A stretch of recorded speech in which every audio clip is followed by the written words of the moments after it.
Hey, right, we got to the end of part 2. Congratulations.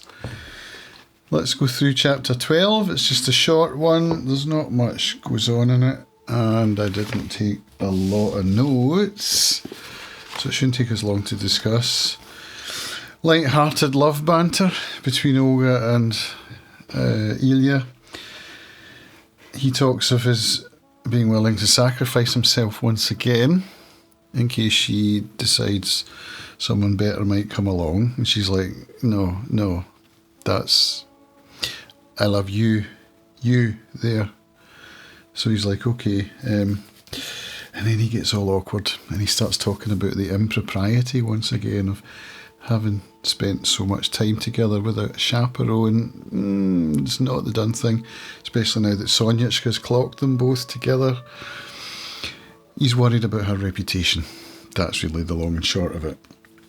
And then he gets all awkward and he's kind of, well, there's something I want to tell you. And she's like, what is it? He's like, I can't tell you. They go round and round. It's ever so romantic. And then he says, be my wife. And she says, oh, there's silence. And then she says, means consent. So, yay, they're engaged. The scenario didn't play out as Ilya saw it in his head. Remember in the previous chapter, he was kind of going over it in his sort of overthinky way. But that doesn't matter. And then he goes on to say that, well, how does he put it? He says, was she in love or just accepting a proposal? That's a little quotation I've written down.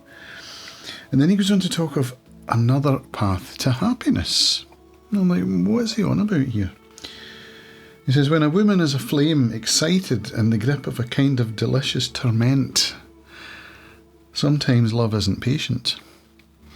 And earlier on he talked about, when he's talking about impropriety, that sometimes a man can be struck by lightning and his lust and manly desires can take over. And she's like, what are you talking about? And then he kind of returns to that here. He's saying that, a woman can ruin her reputation. In other words, I think what he's saying is we need to back off from each other now that we've got engaged. We need to back off just for the sake of your reputation. He says, would you follow that other path? Which I suppose means that they start... What did they start doing? Having a fun time together without a chaperone whilst unmarried.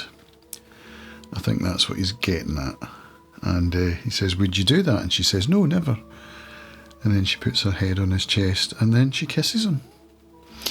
And he goes off, kicking his heels together, a wee spring in his step. And that's us at the end of part 2. So they're engaged. Finally, we can go and see what happens now in part 3. What do you think is going to happen in part 3? Curious to hear from you. I'll see you then. Thanks for watching.